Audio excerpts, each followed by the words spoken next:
Woo! Hello, hello, hello, hello. Welcome back. Back straight after the break. We're live again. Me, Brady, and my esteemed cohort, Mr. Brillman himself. Welcome back, Brillman. How are you feeling today? Hello. I am feeling fantastic. We're having hopefully a banger of a series.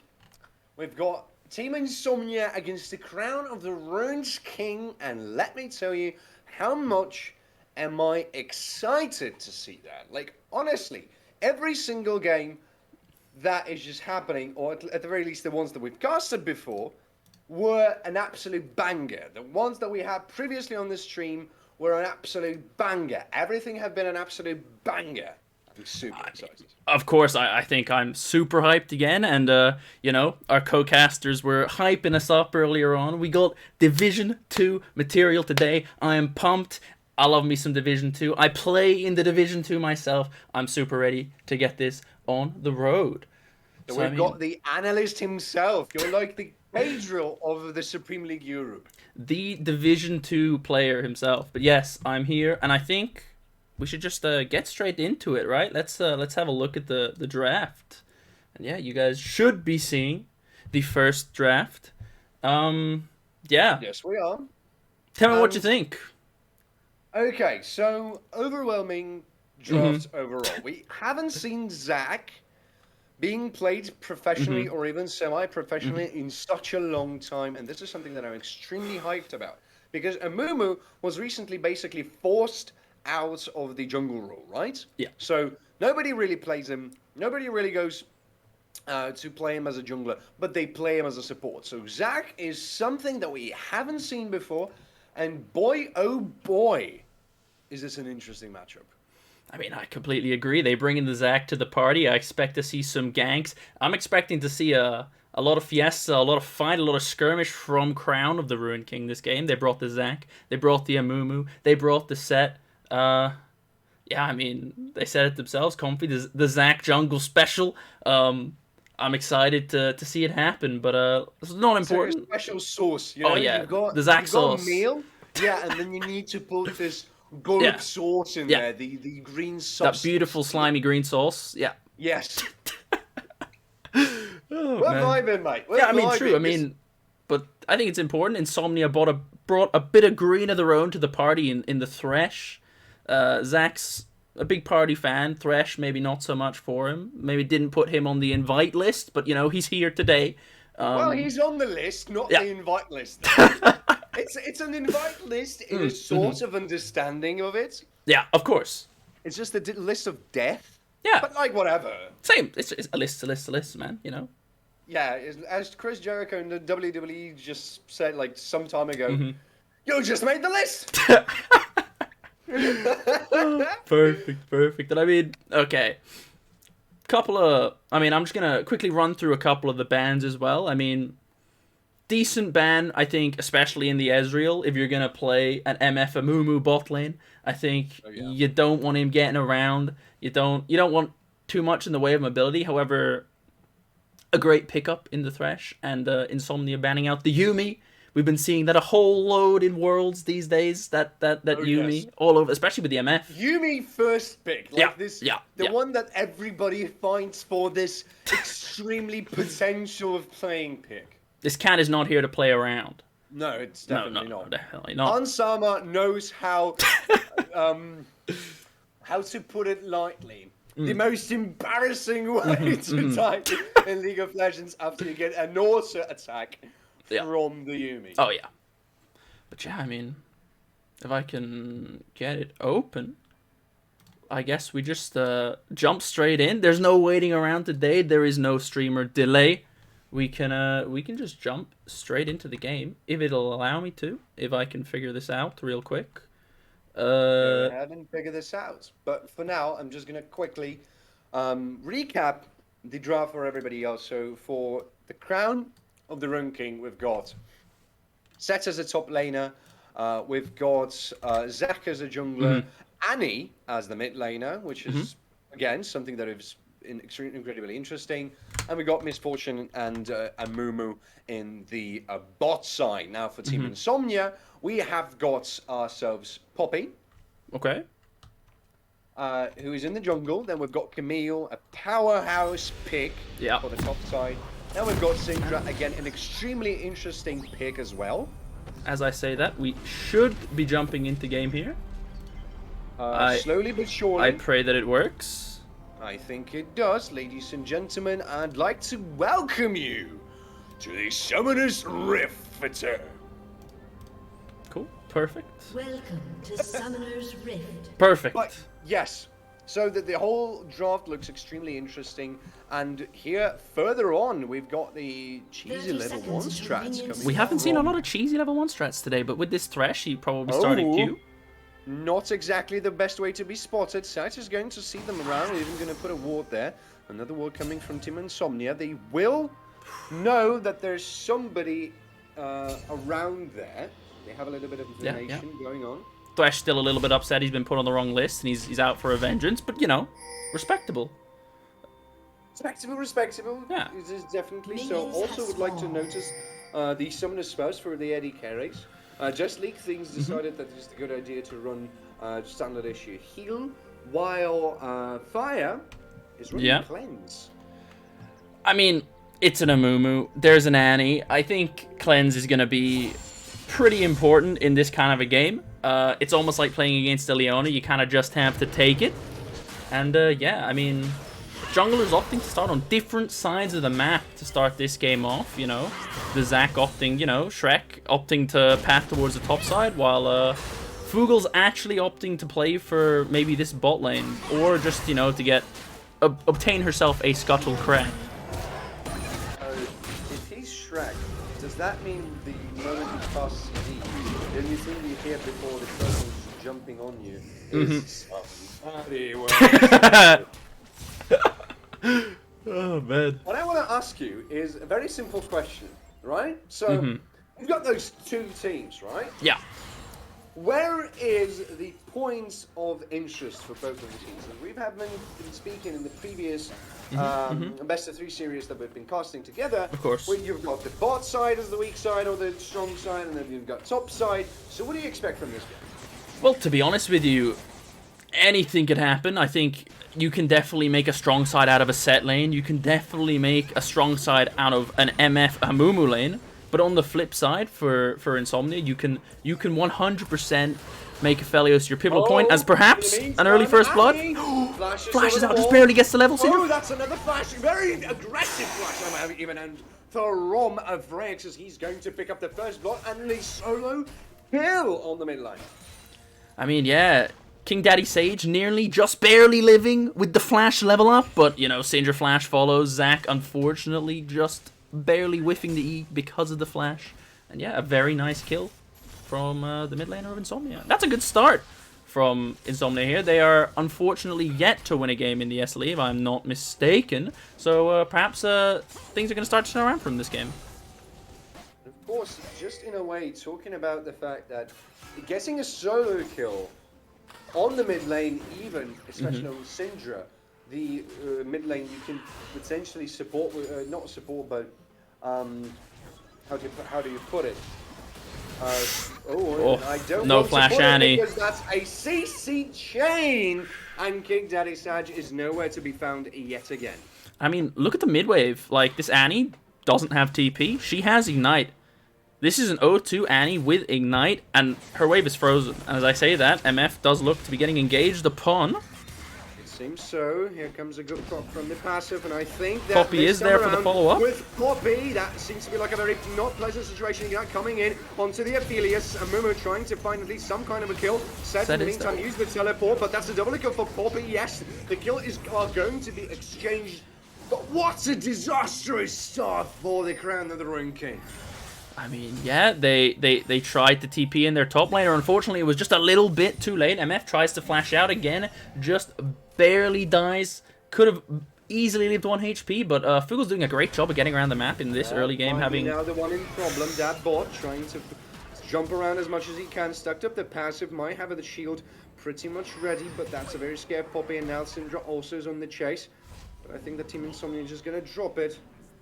Look at if he's still backing and happily retreat with the 3 kills. But yeah, Poppy, 3 out of the 4 KP. A huge reason as to why Insomnia have this pretty reasonably sized goal lead here. A K.5 at 5 minutes. Let's just see if they can hold on to it and perhaps, you know, grow it into a larger lead, because we do have to fear a little bit this maybe level 6 all-in power spike with the Amumu, with the MF, with the Annie. That's a lot of CC and a lot of burst damage. It definitely is, and I have to be honest, it doesn't really seem to be like a very good start for the... Ooh, good stun. Nothing's going to happen though just yet, but it just seems so... Ooh, in the meantime, Camille gets away... Oh, that was the unleashed power, but it didn't kill King Daddy Sage. He's 1 still HP. alive. 1 HP. Wow. Okay, this is indeed going to be an extremely spicy game. King Daddy Sage was clutching his teddy bear there. But yeah, I mean... Yes. We're on it on the puns. You got me very... Oh. In the meantime, it seems so that CRK is looking for somebody once told me, and the bot lane is looking for a fight as well. Here comes an exhaust into Misfortune, trying to get away. That's a kill picked up on the Aphelios, but Misfortune might be the one in trouble right now. Poppy is trying to sit her down, taking with those autos, mauling her down. Oh, going wide in the air. But you can't do anything with the binding. In the meantime, set level 4 with the W picks up the kill, and the fight in the bot lane still continues now. Poppy might be the one in trouble, trying to save herself with some kind of slow as well, but a shutdown will be grabbed by the Ogre. What is going on this game? It is just fight left, right, and center. Sets level 4 mid gank. He down 2 level, but the wave is just in a good spot for him, so you know he somehow pulls it off. But yeah, I mean, we were talking about party invites, but this is a party. My goodness, I mean, Definitely is. I'm not gonna lie to you. I'm even struggling to catch up with everything that is happening around the map right now. So just to summarize it, we're 5-5. Yep. Gold is dead even, and we've got 4 kills onto that Poppy. So what do you make out of this? What is happening? well, I mean, look, the Poppy is doing, like, Fugels is doing an absolutely amazing job of getting himself into these lanes without summoners and really punishing them. Like, this Annie got ganked without flash. He's been bought twice now. Enemies, no summoners on enemy bot. But 4 kills on a Poppy. I think the gold could be perhaps slightly better placed. But at the same time, not taking away any of the credit from Poppy doing an amazing job in this early game. And yeah, I mean, that being said, there is just a small beacon of light at the moment. One, the gold is pretty even, but that is also a 2-0-0 set in the top lane. That is dangerous. 2-1-2 Amumu seems something very dangerous as well. In the meantime, Poppy might be actually caught in here. Both and okay, managed to get away with the knee onto the blue buff. No smite, but he takes it with all the happiness, and it seems like the top lane is just going to retreat from the fight, with Zag going in, though. Here comes the bullet time, here comes the knock-up as well, and Fire Mordred is nowhere to be seen. I mean, there's those level 6s, right? I mean, Amumu didn't even hit 6. But you can't cleanse Zac ulti, unfortunately, and bullet time is just going to take that one. An easy kill for her. I mean, I say for her, I mean for Zac, because, you know, why not, right? But yeah, Definitely, it's still, you know, a green substance. Maybe it identifies itself as her. I think I've dragged it a little bit too far, but you get the idea. True. Green respects green. Is that how it goes? If you say so. Oh. So Mountain Dragon has been, but the Mountain Dragon has been just. Oh, that's a long range engage onto Syndra as she splashes away, and now Set also trying to bring down Poppy as well, but she's going to get away in the blast cone, and it seems like with the cost of flash, Freyax has been able to get away from the harm's way as well. On the other hand, bot trying to find some kind of an engage maybe on Sippy here, but nothing just yet. Poppy doing a really good job of making sure Zac is punished for the amount of time he has now spent bot. Lost his blue buff, lost his Gromp for that play. I mean, he did get a kill, but Poppy making the most of it. She definitely is. Ooh, a trade here in the top lane as well. But let's try to capitalize and summarize what we've just seen before the fight. Well, before I say that, as you were saying, a long-range engage from Amumu and Zac yet again, and it seems like Akshanistan might not be coming out of this. That's a route onto Confi. In the meantime, Set trying to persuade Camille to get back here. Does this with all honesty and happiness. And it just seems like maybe we've got a little bit of a second, but no, Shrek coming in yet again onto Aphelios, flashes away Fire Mordred. In the meantime, Annie and Least Power not going to get her quite yet. And are we getting a bit of a break now or not? Break? Did someone say no fights for like at least 10 seconds? I mean... Truce, ladies and gentlemen, truce, but I don't think Shrek has that bullet time coming onto Wow. Fire Mordred. He's dead. In the meantime, no flash. Top lane might be having a problem here. But yeah, no flash onto Fire Mordred. After that, Zac double ganked the repeat, just not respecting the Zac's presence, and just League Things taking full advantage with just an E ulti. Yeah. Look at this gold difference between Just League Things and Fire Mordred. It's 1,500 gold here. I mean, in the meantime, mid lane is having the same issue. King Daddy Sage is not having a great time in the mid lane. I mean, Frax, is that how we pronounce it? I think so. Frax is doing a great job at making sure this Ignite Annie doesn't get kills, as I say that. Be in trouble right now. Here comes a hook, but it's going to be avoided by the flash.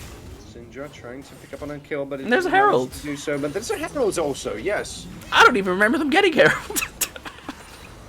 I don't think we have quite seen that, honestly speaking. As I don't have the sounds, I'm not able to track all the things because I don't hear anything, basically. But... Oh. If there's a moment of downtime, I'll fix that for you. It goes in there with a knock-up onto Misfortune. The root is not going to be there just yet. Conqueror's getting propped. Thresh might be the one in trouble. Akshanistan getting away and pulling Fire Mordred with himself with this Lantern. Now, Sippy might be looking for some kind of involvement here. They might dive him here. That is a big stacked wave. That is a half HP set. Now, I know it is a set, but Fugels is looking for this. He's looking for this. He's going for it. Here comes a good stun. The passive is getting stacked up, but you can't do anything with the Keeper's Verdict. And as we do say that, Zac looking for the cross-map play, but I don't expect him to find it, as Fire Mordred and Akshanistan have learned their lesson from last time, as when Zac is there, you should not be there. And respecting the lane. Look at it. Wow. Poppy is already walking around with the Divine Sunderer. I mean, yeah, you can go Tank Poppy, you can go Bruiser Poppy. She's definitely realizing that she got a lot of gold. And as I say that... Oh, here comes Zac yet again with the curse of the Sap Mermy and the bullet time. You can't do anything. The Ogre from the swamp is going to grab the kill. Same as it goes for bot lane of the Crown of the Rune King. Zac sprinkling some of his... That Zac sauce all over bot lane tower. He is down there again. Somebody have told him that there's a kill in the bot lane, alright? He goes there, he grabs it, and he tells everybody to get out of his swamp. Yeah. But, like, I mean, yeah. You have Aphelios with no flash. I don't know if there's anything he can do other than just walk away from his tower. Perhaps Akshanistan can land a flay, but... even at that, you're still dealing with the Amumu and the MF ulti. It's just Zac doing a great job of making sure this MF is as fed as she needs to be. That bot might be the one in... No, Sippy just decides to disengage from the fight. CRK are now positioning to take this Drake. But Fugels maybe knows that and opting to look top for Dadbod. And it seems like they're going to find it. Here comes the Hextech Ultimatum, the chain of control, and with that, Shopstopper coming, that's a flash away from Poppy. He's now the run on himself, but he may be, no, he's not going to be able to save his life. Here comes the support, here comes the kill, and the cross-map play connects. Fugels again. I mean, look, well played to Shrek and the rest of CRK for picking up that Drake, and Dadbod did a really good job for surviving as long as he did, but it's not just two people. I mean, Akshanistan is there. He's going all the way up to top lane, but at what cost? Now I appreciate the bot lane. Look, you're a support. Your bot lane is being pretty much hard camped. What do? You just roam. You get your Mobies and you say, you know what, bot lane is lost. I'm gonna make sure the rest of my team is gonna be rich enough because of my roams that, you know, we can make up for this lost bot lane. And I think it was a good choice from him to come up there, because I'm not entirely sure if they catch set otherwise.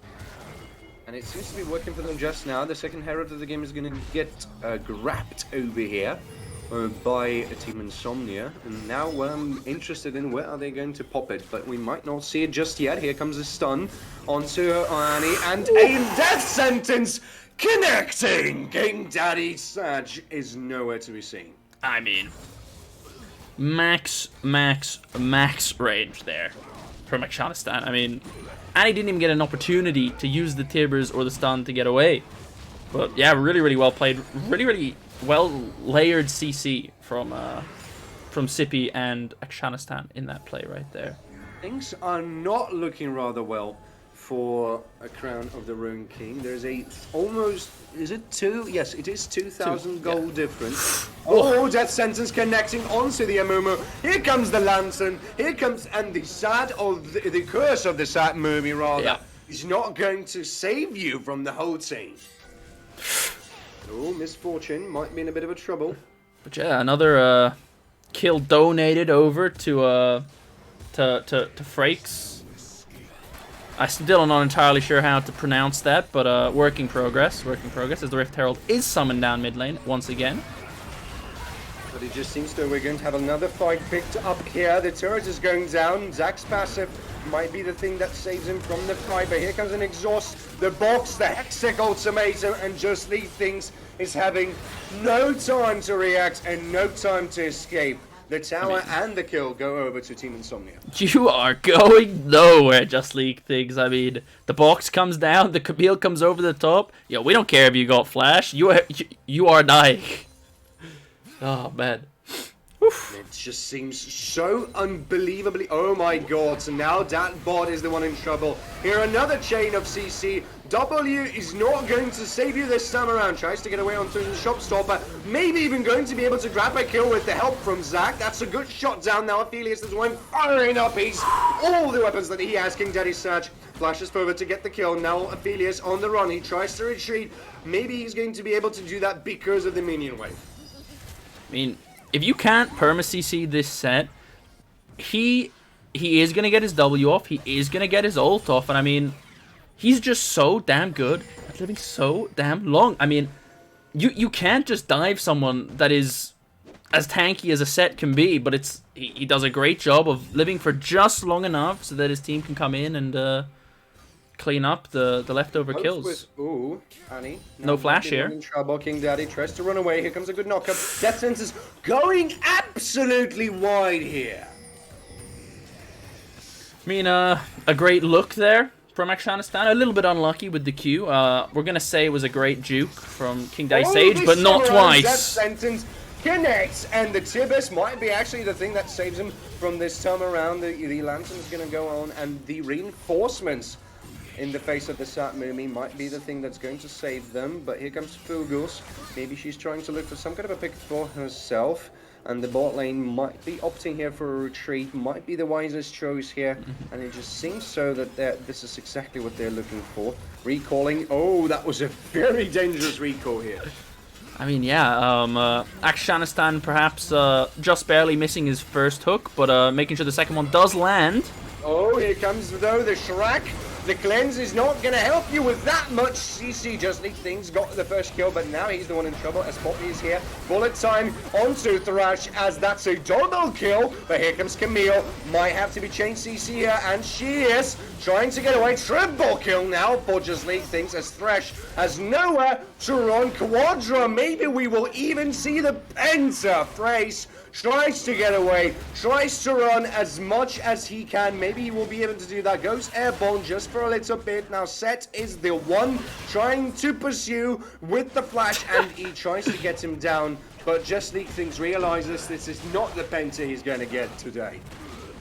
Unfortunate, unlucky, some great positioning and some great kiting there, but Insomnia just going in one after another, and you can't do this into this kind of a team with the amount of CC they have. They will just keep locking you down, one after the next, cooldowns come back up, and yeah. It's a dad bot now looking for a pick onto Aphelios, gets with a few punches, but here comes Syndra, going rather wise here, and Fire Mordred is going to use that opportunity.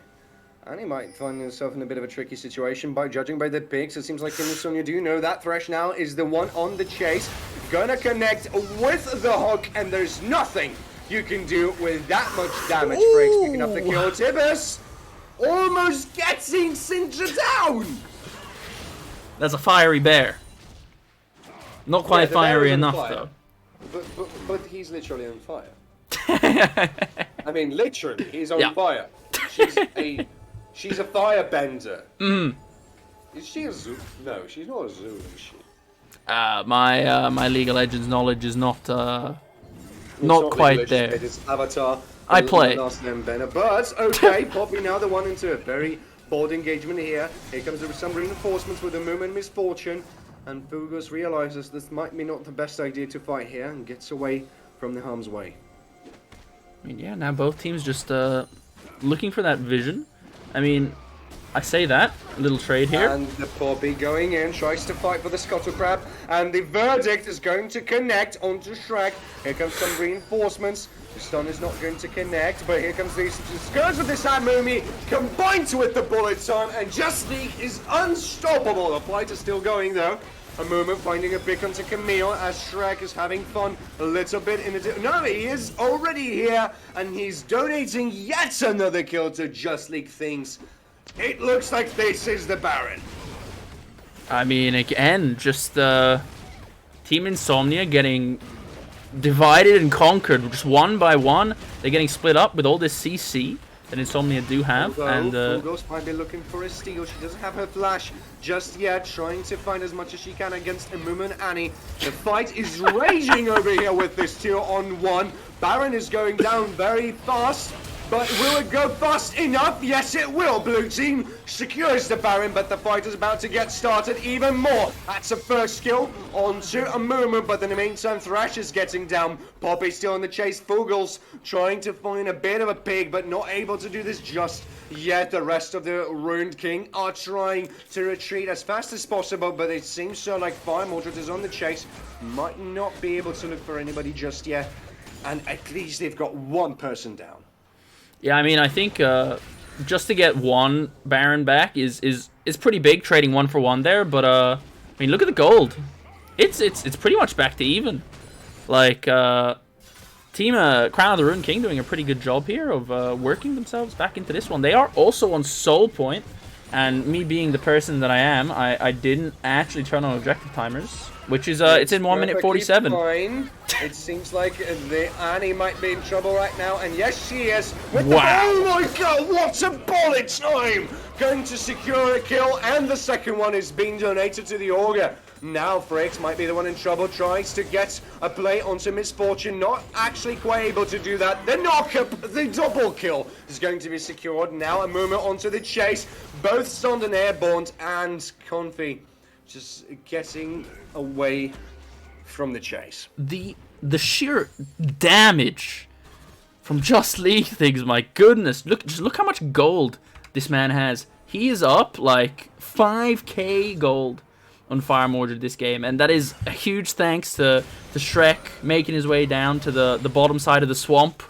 But yeah, Side of the swamp. Just League Things really doing a lot with what she's been given this game. And might be even doing a little bit more. The bottom turret is going down, but it seems like Team Insomnia might be trying to go for the chase. 40 seconds into the next Drake is going to spawn. It's going to be the Cloud Drake, and it's going to be the Soul Point now. And it seems like Fugos trying to get some vision control here. Set is on the top lane. He has his teleport available. Syndra doesn't have her teleport just yet, so it means Freyax won't be as quick to join the action. But here comes bullet time. Here comes a knock-up. And Just League Things is legendary. I mean, you cannot walk into an Amumu, MF, and a Zac with no vision. I mean, I hope you learned. But yeah, you are gonna get blown up, and it's not just any MF. This is a 12 kill, 3 item MF. She will one shot anyone she sees, and it's gonna. Absolutely. It's gonna Drake look. is going to be started as the top lane is still continues to be pushed here. Oh my god! Ouch. Nowhere to be seen. Blink and you miss it. Both the dragon and Fire Mordred are slain. I mean, yeah. Same thing as I said before. It is Soul, but you're an ADC. You can't go face checking like that. I mean, it is what it is. It's a good try. It just seems so that there's a siege incoming, and the siege is going to be big. Winterfell might not be able to withstand this time around. 4 members on the mid lane. The turret is getting chunked and it's getting destroyed. Now it just seems so that the Ruin King are thinking about to retreat, and they will do that quite successfully at this point. Team Insomnia not going to try to chase, but they might look to try and pick up that bot. Everybody is moving on to him, and now Fugos is on the chase, looking for Set. She has a lot of movement speed. She's trying to get him as soon as possible, but she decides to drop the chase. I mean, I think that's the complete correct thing to do, so well played. You don't want to waste too much time trying to run down someone who you might not even kill. Set does have the flash up, but the rest of Set's team opting to use that time to take a really good reset. MF full buying that item. I can't remember the name of the item. Serpent's Fang, yes. To stop the shields coming out from perhaps the Thresh Locket, the Poppy passive. I think it also reduces the Camille shield, if I'm not mistaken. I think so. At the very least, I mean, it counts as a shield, so it has to be. Yes. But yeah, I mean, this MF just looks unstoppable. Finally getting a bit of a breath there. Oh, as I just said, no. Death Sentence connecting onto Confi. I just jinxed it, you know? I just jinxed it. Not in Division 2. We don't do breaks here, alright? We go in, we go hard, or we go home, alright? We fight till the very end, and it seems like this is exactly what the Rune King are trying to prove here. Double engage onto Afghanistan with the Curse of the Sat Mumi. A lot of knockups, a lot of CC. Misfortune is ripping. Moonlight Siege, although, might be the thing that breaks the phone, but Camille is getting instantly deleted. Wow. Aphelios almost dying 100-0 from that. Oh, flash forward, and it seems like the base is about to crumble. Borgos even leaving the... No, it's not, but it's just the bug from the spectators game. We're actually very much surprised about that. But it just seems so, but she's the last person to try and defend the Nexus. Will she do that? The biggest question is, here comes the binding, here goes the true damage. Death Sentence is not going to connect on anybody just yet, and it seems so. The Nexus is about to fall, and so it's the first game of this series. A very, very strong start from CRK. A very, very strong start from Just League Things. Finishing that game 15-3 and 11. A huge, huge game from him. And I just like to see him continue with that vein of play into Game 2 and Game 3, maybe? I'm not entirely sure. We'll see if we get there. I mean, look at the Zax states as well. It's 8-0-10, all right? Yeah. 8-0-10. The Zac was he wasn't playing around. I'm sure This the is a real ogre here, right? TI's bot lane also not playing, not enjoying themselves as much as perhaps they would have liked to that game. Let me do that. There we go, working properly. I like how everybody have picked up the Source Boy. Yep.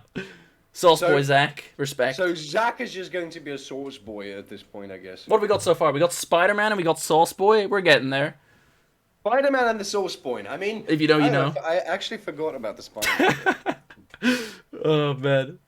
But yeah, going into Game 2, Team Insomnia do opt for blue side this time, and they choose not to ban the Yuumi because their blue side, you know what they're going to do? They're going to pick it. Because that's the power first pick. It's the one you Yeah. have to fight for. Yeah. So the cat is there. Now look at the rest of this setup. This is again something that we don't see quite often coming from Team Sonya. Now Kiana Jungle is something we have seen quite a lot of time, especially with the Wrath of the Elements. Something that she uses as a very good and explicit tool to bring up some control. But look at the rest. So we've got Xayah with Yuumi. Pretty safe lane, I'd say. I mean, it is an extremely safe lane if you think about it. With the Featherstorm, with all the bindings in there and routings, it just seems like one of the best choices to go here. I completely agree. Slashing Maelstrom, another very important ultimate, and Sinjani. A lot of CC. Oh my god, you don't want to be involved in the team fight like that. But from CRK, though, what did he answer it with? I mean, they answer it with MF and Mumu. I mean, Just League things, a huge impact player with that MF. I think taking another high pressure early ganking bot lane, or not bot lane, but high gank early pressure jungler in the Jarvan. Similar idea to the Zac. You're going in.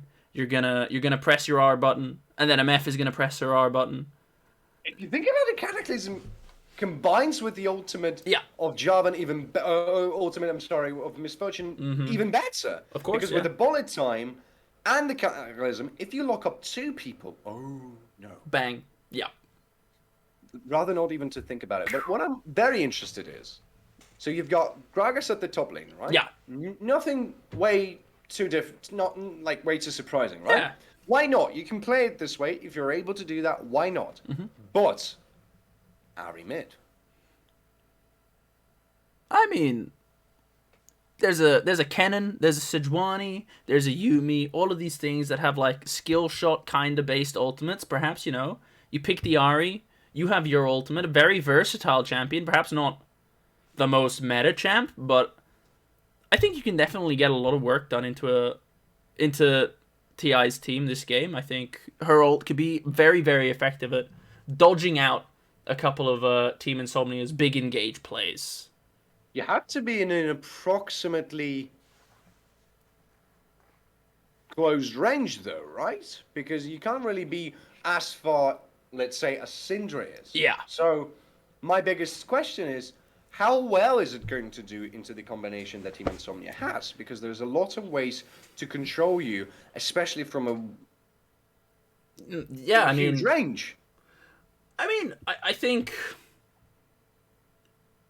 we'll see how it plays out, but the range of Ari might be a bit of an issue, but you always have that huge pick potential with the Ari. I guess she does have like a good little bit of CC, but I'm going to be honest, I think it is going to be all about the MF this game. The only thing I am truly terrified of is the Jarvan puts his ult down, and just before the Amumu puts his ult down, the Gragas says, you know what, boys, I'm going to throw my ult in too, and just throws everyone to the side. That is the one thing I'm terrified of, and I pray for Crown of the Ruined King that does not happen. The explosive cask might be the game changer. I cannot even disagree. So let's jump straight to the game. I will as do we that. Yes. switch sides. And reminding you, for those who just tuned in, ladies and gentlemen, we're having Team Insomnia against Crown of the Ruined King, TI against CRK, and furthermore, the first, that was a beautiful stop scene there. Yep. I loved it. I saw it and I just loved it. But we have seen, and again, I am looking absolutely fashionable. Yeah. 10 out of 10 stream quality. We're back. Perfect. We're back. Yay. But first game has been picked by CRK. Yeah. And we are going to be jumping into that one now. Let me quickly do all of this. Am I going to hear it this time around? Do I get to hear it this time around? Perhaps. All right. I will leave that right there for now, as I do change that for the viewers. And let me fix your situation.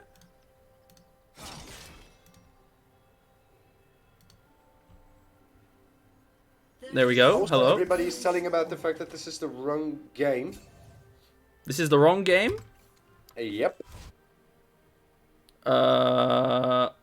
Ladies Well. and gentlemen, we are having a little bit of technical issues. Don't Technical look at your difficulties. screens right now. R.I.P. Don't look at it. R.I.P. the name system. You haven't seen anything, ladies and gentlemen. You haven't seen anything. See nothing. No. Any. Did I say that was the game we were gonna be watching? I actually meant. Yeah, I think. Tech difficulties. We're 10 out of 10 stream. 10 out of 10 names for things. Okay. I guess we just talk about the champs once we load into game. No problem. Yes, we can. So, you have seen nothing. This is not the draft you're looking for, ladies and gentlemen. This is not the game you're looking for. So wait, this is the same game. What is this? Excuse me? I seem to be getting a little bit trolled. Let me try this one more time. This is the right one. Is it? I thought that was the game we just watched. No, it isn't. Oh, I'm dumb. Technical difficulties, folks. We tried. Okay. Oh man. Oh. Oh. I still can't see anything, mate. So It's loading. We're getting there. The file may or may not be corrupted. may or may not be corrupted, you say? Give me 2 seconds. 2 seconds. I'm giving you 2 seconds, now, ladies and gentlemen. I would like to ask you, given on the take that you haven't seen, Yes. and there's nothing you have seen just yet, it's all rather a small miracle. Okay. It's loading. What are your predictions for the draft? So, which one of the drafts do you like rather? Is this not the game we more? just watched? It isn't. Can you see a Shrek there? I can see a Shrek there. Not that Shrek, but the green Shrek. No, there is no green. There is no Zach Sauce at the moment. See? So we are perfectly clear. Also, if I can kindly ask you to give me, to provide me an opportunity to look at the game as well, so that I am able to cast this beautiful game with you together. Perfect. Thank you very much. I kindly appreciate that. Oh man. And here we go. So what do we have? We have a bit of a cheesy level 1. Yeah. Teams are what we talked about in draft. Yes, of course. No problem. Yeah, these are exactly the ones. Yeah. I mean, apologies for that. I got the naming system was a bit off, but we make it work. We make it work. I'm pretty sure it's still going to be the banger. Oh, yeah. Nonetheless. Woof. So, anyway, let's try to see what is actually happening. So, something I would like to notice that nobody's running clients this time around. Also, both mid laners are not running teleports, so that might impact the map rather big this time around, because you don't have that much opportunity to work on your side lanes. You have so much opportunity to work on your objectives and that things going on. Now, interesting that both junglers are opting to start topside. Now, last game, the Zac, Shrek himself, did opt to start bot, but this time he is pathing towards bot to match the Sejuani. I'm not sure if either team knows this, but yeah, I mean, we might see some big plays as Jarvan might be looking for that level 2 gank mid. He does have the red buff, but I don't know how successful he's going to be with that gank. A little bit pushed here from King Dedesage, so not be the best opportunity to come in there. And judging by the a little bit of trading going here now and there. I mean, Jarvan was spotted out mid lane as well, so they will know he is bot lane, and they will know he only just did one camp. So what opportunities does it give it to us? Like, okay, now you know where's the jungler, but how do you work around this if you're Fugals? Well, I think not necessarily for Fugals, but I think for Fire Mordred and Akshanistan, it's super huge that, hey, we know Jarvan is bot side, We know he's going to be down on XP. If we can just play safe here, as the wave is in an even state for them bot, slightly pushing. I don't agree nor disagree with that, but Shrek is now looking for that bot gank, but it should be expected. It should be expected. Should be expected indeed, though. It just seems to me for a second that Fire Mordred is standing rather close. Fugels is in the area though, but I wonder if it'll be enough. Here he comes, Jarvan coming in. Knock up not going to connect. And the flash play not going to provide an airborne as well. Great reactions there from Fire Mordred. Yes, it is, definitely. Trade of flashes as well. You have two ooh, in the meantime, here we go. The charm coming from Ari very nicely here. Ignite is going to be popping. But the roots and the damage from Kiana. Here we go. And you were saying earlier, how can we take advantage of Shrek and knowing where he is?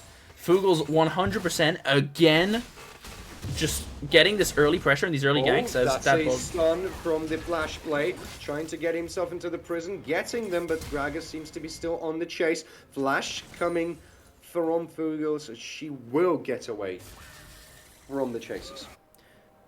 I mean, Gragas will, I think, miss a wave for that attempted play, but I think Fugels without flash slightly inhibits gank pressure, but I think overall, if you're Fugels, you'll take that trade and you'll take that play every time. You get out with Scuttle. You have a successful gank. You have first blood onto Kiana. That is huge, and yeah, I think again they're doing a really good job in these early games with first bloods. I think they got first blood last game as well. I have a feeling you are correct. By any means. Oh, now mid lane is going to have fun again. A good route coming onto Jarvan the 4th with some stealth. Will it provide though? We're getting from the action at the second. But it just seems that the Freyax was able to get out. Freyax just barely survives with her flash. I'm going to assume well played. But yeah, directed camera doing work for the boys right there. Thank you, Riot, for that one. I think we got cursed with the second game. This is like the curse. The cursed game, yeah.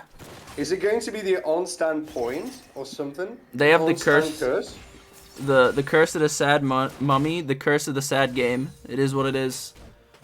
And but it's all good. Apparently somewhere around there as well. Now, let's talk a little bit about the state of the lanes. We have Freyax.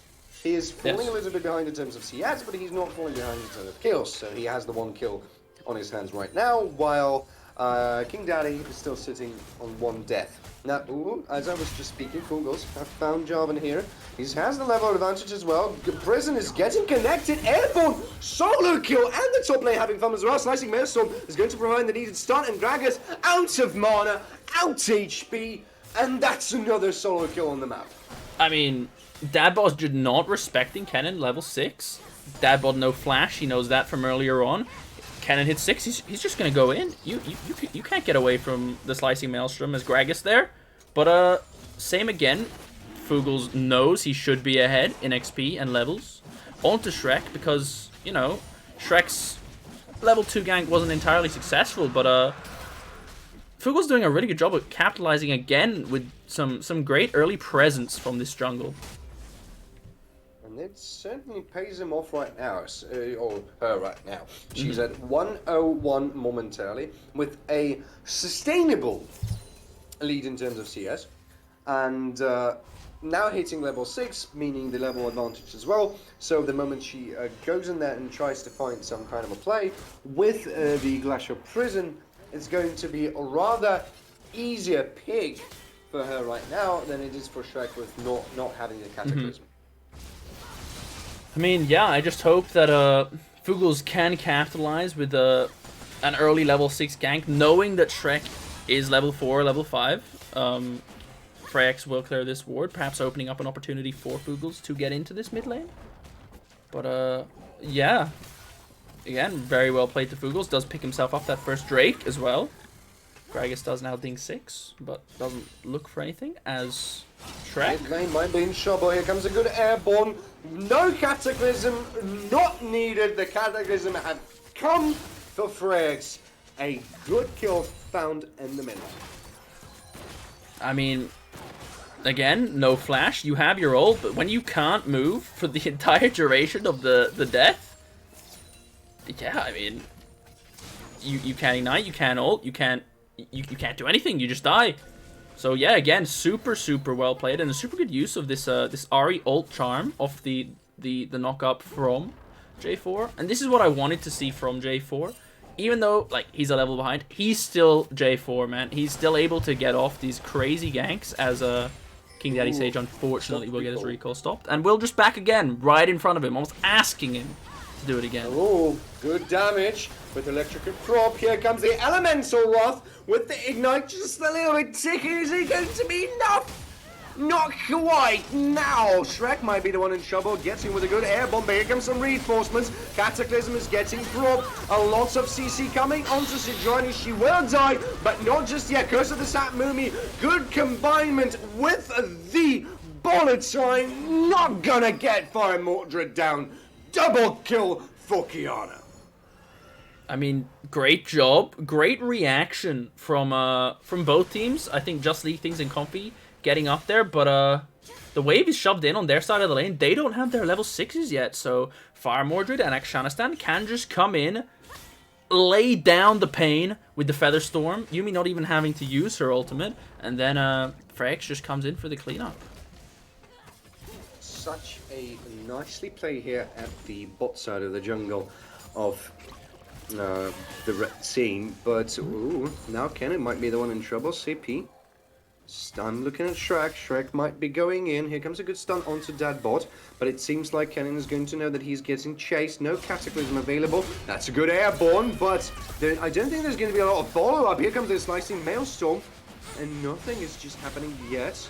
That's a charm coming onto Frex, and it just seems like a trait with a little bit of Spirit Rush in there as well. God, it is just all over the place. As soon as, like, Kennen's about to die or something's about to happen, there's just another fight, and another fight, and another fight. It just keeps going. It is indeed, and Herald, yes. Yeah, you wanted to say that? I said this a little bit faster. Thank you very much. Herald has been taking. They are now doing Herald, now that they did get pressure top, and King Daddy Sage doing everything he can to get that mid pressure with his ult, and doing a very good job of it. Now the question is, where do you drop that Herald? Because it seems at the moment there's not really a lot of lanes you can try to capitalize, but we'll see how things are going to turn out a little bit later. In 50 seconds there's going to be a Notion Drake spawned in here, so that might be a little bit of a game changer. Good damage coming on to Frex. He might need to run a little bit away, but he decides to go in. The knockup is not going to find the stun, and the flash auto not going to find the kill. Was so close. Here comes a what is happening? Everything is getting burned in there with the final chapter. We're at the bullet storm. A first kill has been found. Second is not going to be found by Comfy, as he's going to flash away in the feather storm. Will save Fire Mordred from the inevitability of the tower shot. Alright, Herald's getting spawned mid. They're gonna get first tower mid. Let's just go over that real quick. I think Freya's getting just barely caught out in the mid lane, getting caught by an Ahri charm, and then trying to trade back extremely hard, just barely whiffing the ultimate. And yeah, I mean, just barely King Daddy Sage edging out that all in. But in the meantime, in the bot lane, Fugel's just going hard, but Fire Mordred was tanking. I think they expected the Xayah ult just to be a reset, but Just League Things making that a really close fight. But yeah, overall, well coordinated. Everyone makes it out alive. They do pick up Misfortune, and now they will get the dragon. Second dragon of the game. Jarvan is floating around. He's trying to go for a steal. Didn't manage to do this, and he will die for the attempt. Fugel's has slain Shrek. Interesting that Fugel's might be in trouble right now. Spirit Rush. Charm is not connected. The Everfrost is going to bind him down, and with the help of the Spirit Rush, going to get away. Is he going to be chased? Yes, he is by the Frex. He has some momentum speed. That's a good charm, but might not save him. Ignite getting popped. The kill getting popped as well. Fourth kill over to Frex. I mean, as I say that. Oh, and the Elemental Wrath going onto Gragas. That's a very good explosive casket. With the airborne knockup with the belly, that's a kill. Wow. I mean, he picked the perfect moment. Yuumi pops off for just a second. Casket comes down. They're split up. Freya's under the tower, and I mean, she's used everything. She has nothing. So yeah, she just gets caught out. A beautiful 1v2 there from Dadbod, but unfortunate that King Daddy Say just got picked up before. Freya's, if at first it doesn't work, just bring a cat with you. It'll work out the second time. Now we have a little bit of a pause here. The truce has been drawn. As I just say that, Stun is getting connected. So does both the ultimate Just League things. Yet again. You gonna send an apology to Fire Mordred after Casta cursing him like that? Every time we say nothing's happening, something happens. True. So if you're asking for a big play, this is what you're supposed to say.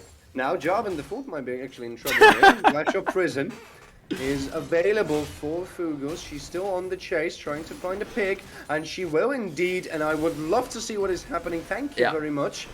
And now we shall, okay, now Freya's might be the one in trouble with the fight of Oriana as well. Jarvan onto the Freya's, and King Daddy will pick up that kill, as Fugos trying to look for more, tries to get some damage done, will get some damage done. That's a good stun, knocks everything. The footwork is just tremendous! I mean, yeah, the fight is not about to... It's not over yet. No, it's not over yet. The belly punch coming onto Sippy. He does have ulti. Oh, that's a good casket with the charm, with yet another kill. No more fleet work, and Cannon he survives. For a kill for himself, but he won't do this just yet. Another. Can we get a break, ladies and gentlemen? Dadbod is one with the Gragas caskets this game. He has played his ultimates so perfectly, and as I say that, final chapter gonna get flashed by Just League Things. Seems like he's going to be out of trouble for now, but Comfy looking for a follow-up play, takes a lot of damage from the feathers. Seems like not going to be the best of the ideas, but here comes reinforcements. Shrek is here. Shrek is looking for, and the teleport coming from the drunk man as well. The beer is coming towards you. Some reinforcements from the top as well. Ninja is coming, and so does Kiana. The fight is about to explode. Confy's nowhere to be found, and now Jarvan and Gragas might be the one locked in here. Good stun coming, but here comes Ari as well. The pickup of the kill is getting in there. Bullet Storm not going to find a lot of targets just yet. Now Ari might be the one in trouble. The prison is locked, but the prison is not there just yet. The charm coming there nicely done, and it just seems like both teams are about to disengage from the fight. everybody coming down to the bot lane right there, my goodness. TPs from both sides. Everyone's roaming down. Everyone wants to get in on that fight because it is just a minute before this third Drake spawns. And this is soul point for blue side here. So if they get this, yes, it is another Cloud Soul like it was last game. But I think ultimate cooldown on the Yuumi, on the Xayah, on the whole team, on Kennen is so huge for them here. And it just seems so like Sippy might be in trouble right now. Explosive Casket connected yet again. The Slicing Maelstrom gonna slow him down a little, but not save the life. That ball grabbing yet another kill for himself. Again, Dadbot doing so much work for his team this game. Game 1 seemed to be all about Just League things and make sure he got ahead. But this game, Dadbot has come through with some huge outplays. And yeah, this puts them in a really good spot to walk into River and to get priority and vision down for this Drake. It seems so we might get involved in yet another fight. 10 seconds until the Cloud Drake is going to spawn, but both teams are looking for it. Datbar doesn't have his teleport, that means he won't be able to join the fight in the blink of an eye, but soon will be able Sippy. Fugos, both of Freya's is already here. The fight is about to start.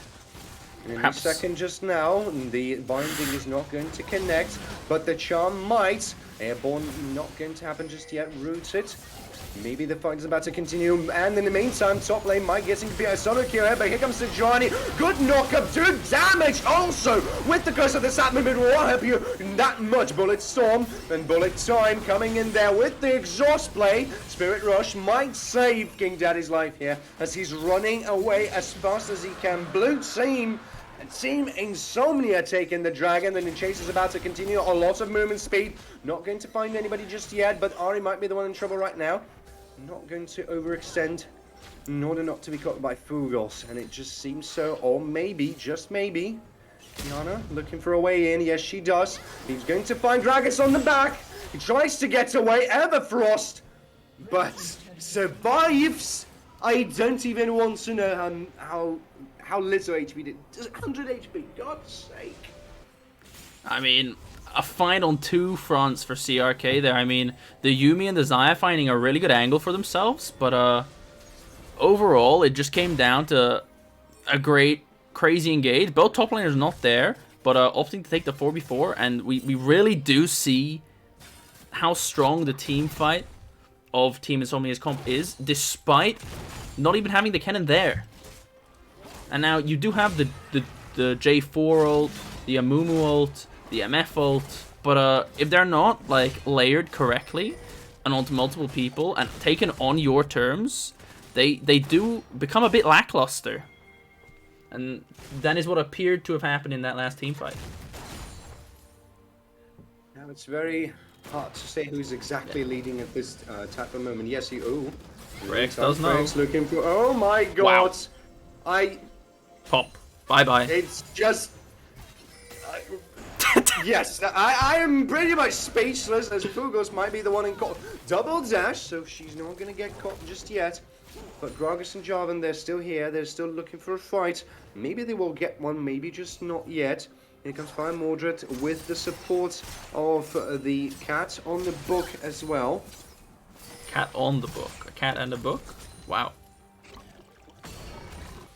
You get the idea. Not just a cat. Cat on a book with a pumpkin on its head. The new Yuumi skin, of course. These are the style points. Of course. But yeah, I mean, both teams just kind of chilling out as a mid-tier 1 for Red side is yet to fall, but Team Insomnia getting to work on that one as they do send 3 people mid. But Shrek is around. I wonder if they are going to look for something here. Maybe and perhaps the knockup is not going to be there just yet. Akshanistan changing the targets from his AD carry to the Fugos here. Perhaps a 20.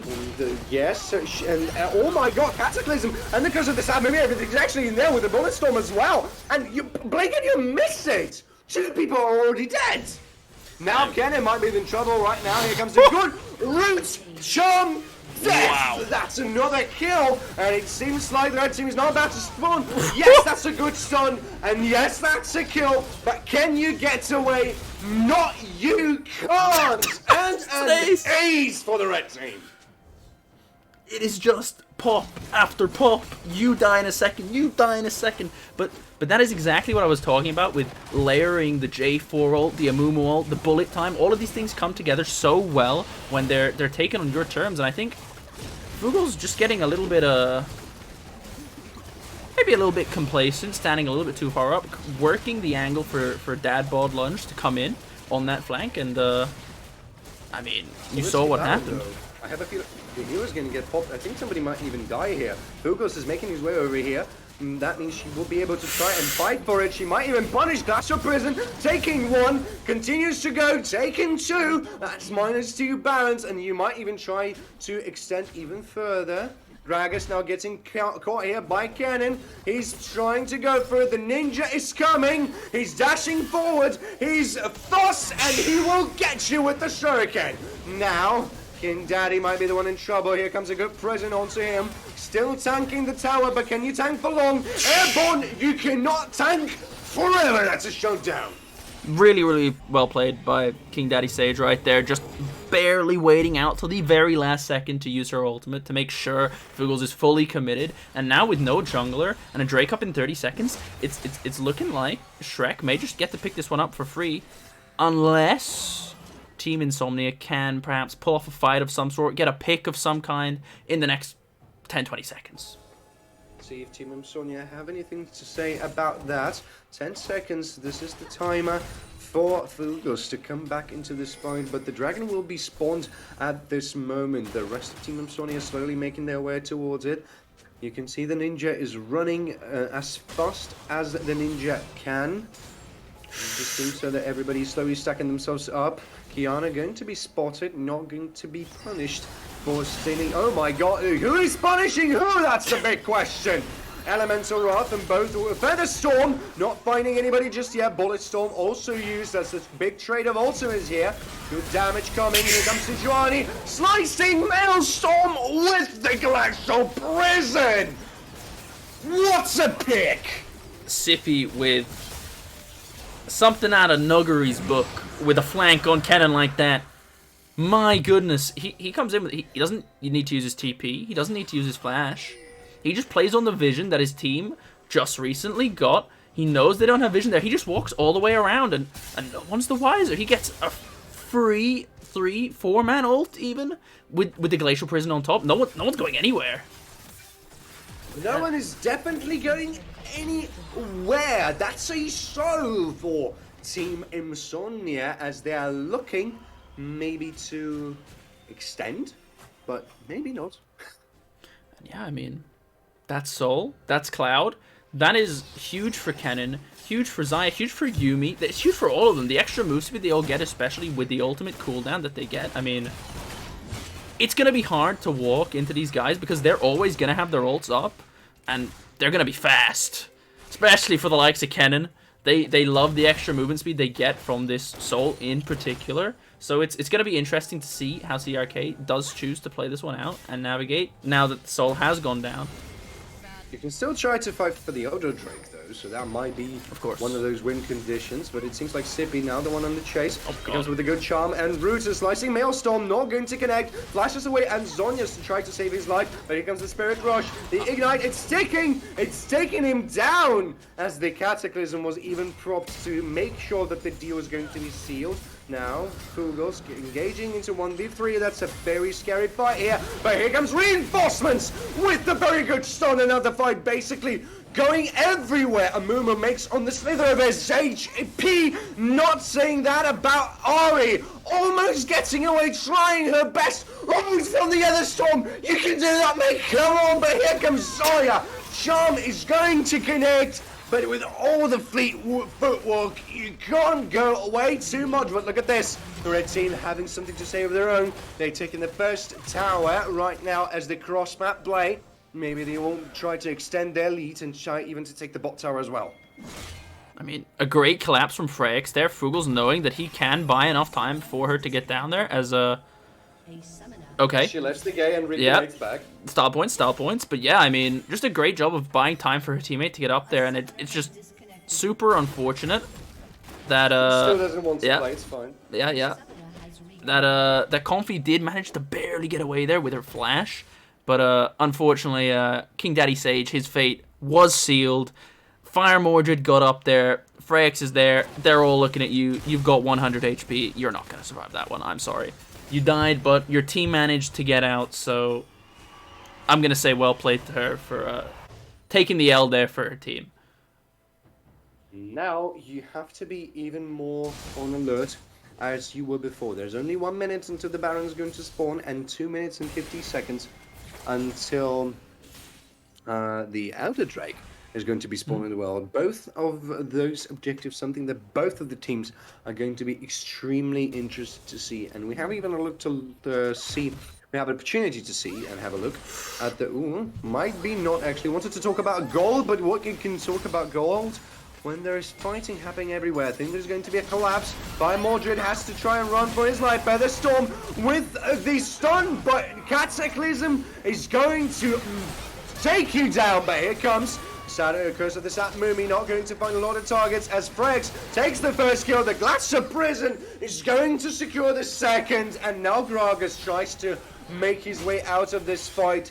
But can Shrek make it out? That's the question. Probably not, maybe even able to. Manage to get a gate on the standard, but the damage in there is so huge. That's a shutdown. An amazing collapse here from TI, understanding that, hey, look, they have massively overcommitted here for our AD carry, so they just all come in, and CRK has nothing left. They just get completely run over there. No ultimates, no cooldowns. Yeah, just a slight overcommission there, but yeah, I mean, Freyx Oh, really manning the that's charge. Might be in trouble right now. Kiana is on the chase. Ignite is getting propped. The route from Everstorm tries to get away on easy. Will do that, but that slight mistake with the overcommitment have costed them the Baron. Yeah, and this Baron will run into the Elder, so I would like to see some sort of priority here for Team Insomnia on this Elder Drake, as I do believe this to be the game-deciding team fight. Provided nothing crazy happens in the next 50 seconds, I expect both teams to have their eyes on this objective. And yeah, let's see how it plays out. Turret at the bot lane has finally been taken down, making it a little bit easier for CRK to walk around the Elder Drake. Now it seems like another fight might be picked in here. Kiana with Afghanistan. Here comes Sejuani. Might be looking for a pick here. Kiana going in with the Elemental Rod. 3-man stun! Where is your AD carry? But AD carry is alive and well and shooting all over the place. Fugel's gonna pick it up with a smite, and the fight is just committing pretty much everywhere right now. Saya is dead. Jarvan trying to find some more kills. As Kennen had to go golden in order to survive in that fight. Gragas will inevitably go down as well. And hope might be lost here for CRK. Oh, look at this. If he's still on the chase, the Q's going to connect. That is an As AP Yumi. one man has said, the most embarrassing way to die in League of Legends. This is just some Unsama vibes here. But I mean, Freyx goes in with a beautiful ult with the Yumi on top, but it is just barely not enough, and just Leasing just barely survives. And in the end, though, the Kennen comes in, the cat is still alive, and Fugels does opt to actually wait for his team to respawn here. Very cleverly done. Fire Mordred will collect this Elder buff now as well. This is a 5-man strong Elder buffed Team Insomnia. With a few Baron buffs, I think, even still left there. A couple Baron buffs kicking around too. So I would expect and would like to see them just march it down the old mid lane, the good old ARAM strategy. But you still do have the Baron. You still can play with your Baron minion waves. But you got Elder. Come on, you got to fight. You got Elder. Let's see if this time around the base can hold on or not. Seems like Freyx is looking for a pick here. Still waiting patiently like the apex predator in the bush. But decides not to go anywhere because he recognizes that Just League thinks is somewhere around here by taking this red buff. And the siege is about to begin. The first turret is about to fall with no problem. And the blue team is slowly making its way. Here comes the good stun! Bye. Blink and you will actually miss it! In the meantime, King Sir Daddy looking for a cannon. That's a shot down onto him. So that's a 1-1 trade. And it seems like the siege might be not as successful as you would love it to be. Shrek taking quite a bit of damage. Has to get back a little to restore a little bit of his HP. Now King Daddy might be in trouble here. He is the prey, he is the target, but the rest of the team is defending him at all costs as much as they can. Fugos getting inside the enemy base as it about to crack open. The gates are there. You can go and wreak havoc.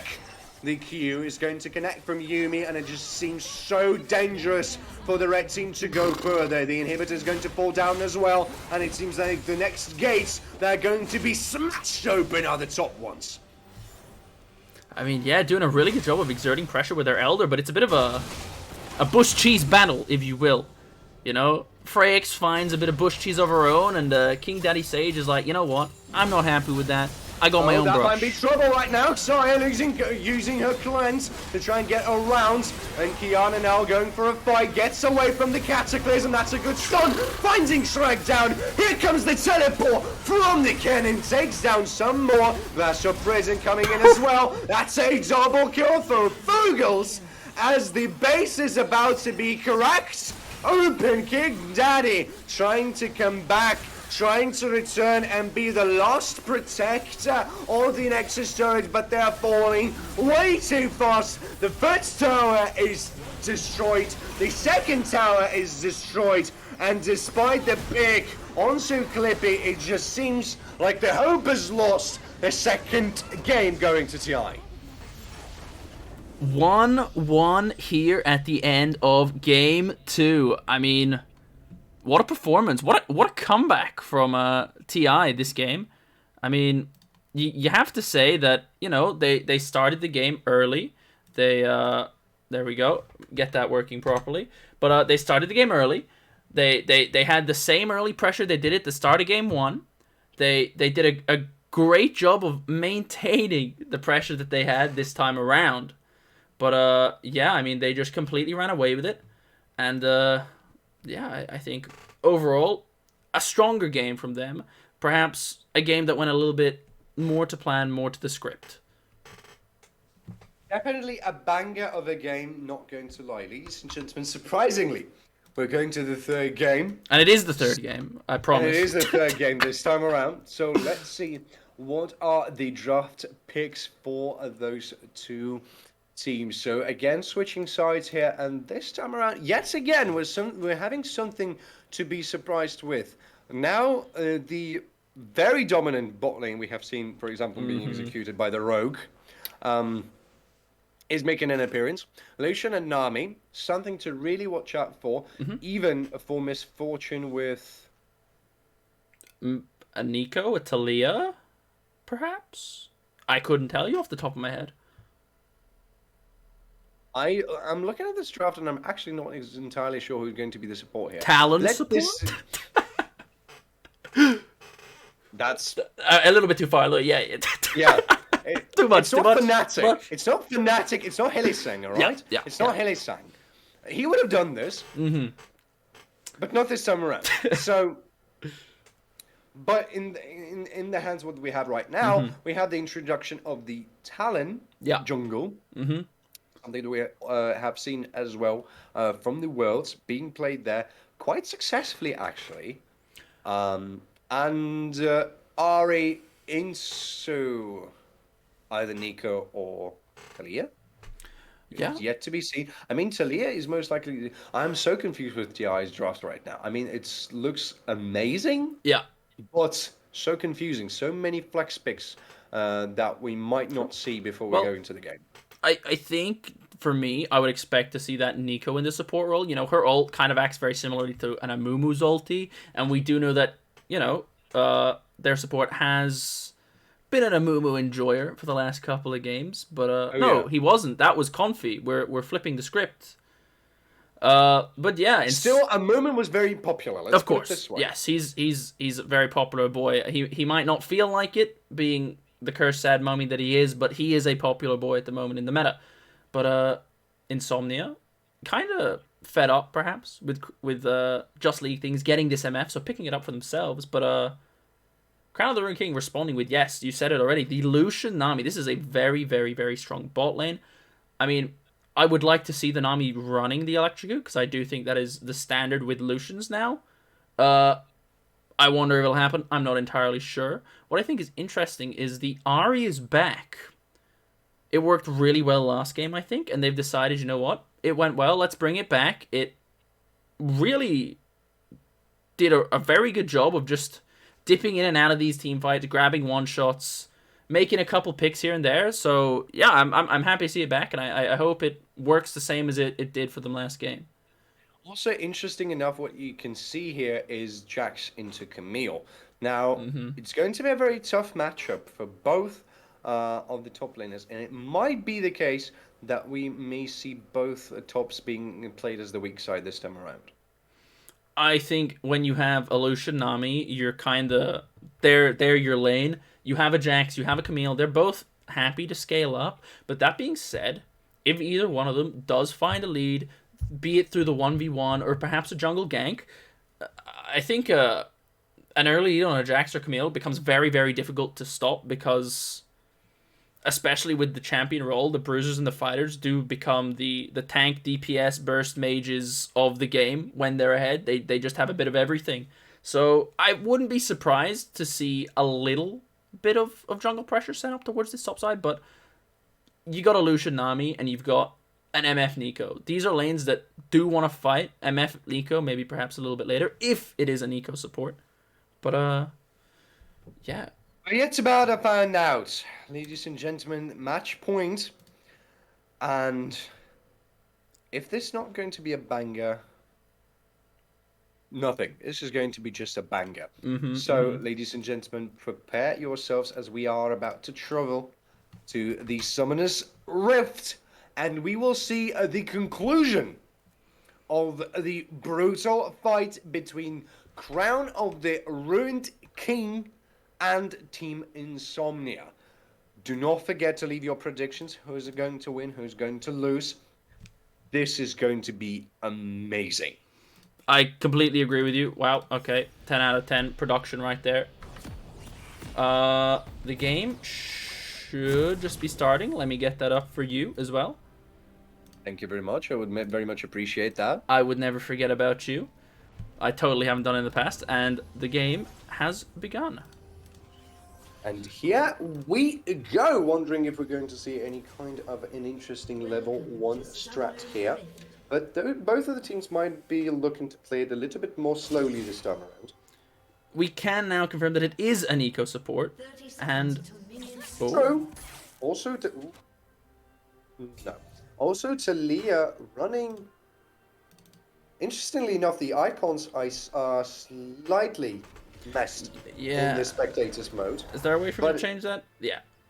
That's as Okay. good as I can do for you, I think. Well, no, that's exactly the way it's supposed to be. Of course. So we've got Fraze running cleanse this time around. I mean, I think interesting. I think definitely the Ari charm is what really like. It's her win con, it's her kill condition. So I think by cleansing it, you are getting yourself out of that one. But I don't know how valuable the cleanse is going to be against the J4, against the Nami. We'll see how it turns out. But I expect to see it become less useful as the game goes on. We are definitely yet to about to find out. Though, interestingly for me also, is going to see how Fugels will play with the setup that she has momentarily, especially with the fact that, yes, and as I was just talking, Craig's just flashing away. I mean, the mid pressure. We saw it game 1. We know Shrek does like to do this on Jarvan. He goes red buff straight to mid. Unfortunately, it didn't work for him last time, but this time getting the flash and looking perhaps for that repeat gank mid lane. It seems so indeed, actually, and Ari Charm does hit. getting with the charm. Here comes the cleanse, and now Friggs is without both of his summoners. And that's why we take the cleanse, right? Right there. Now, something that is actually very interesting for me in this matchup is to look how Fugels is going to play Talon jungle this time around, because we have seen her to do exceptionally well on Sinjani, but these are two different champions with a very different kit. Now, my question is we are going to have a fight in the jungle, and I think yes indeed. Here comes Talon, that's a flash from Jarvan the 4th, and by judging by the picks, that bot might be looking to try and reinforce, but I think he's getting a little bit caught up in here. Yes, and Talon is indeed, Ari is there, the charm is going to connect, the stun is going to connect! First blood coming over to that bond. Fugels On spot. dashing into the open arms of King Daddy Sage right there. He was ready for that one, and donating the kill over to Dad Bod. We do know what he is capable of doing, and he has shown us some great mechanical outplays. But now you have a Jax that is slightly ahead, and With the blue buff. yeah, with the blue buff. But it's going to be interesting to see how that top lane now plays out. Also, as a little trade does go on in the top lane, it isn't important to note, actually, that Comfy has opted for the Summon Airy variety of Nami this game. I would, again, I said it in draft, I would have liked to have seen the Electric come out, but I think either work. I think both are fine.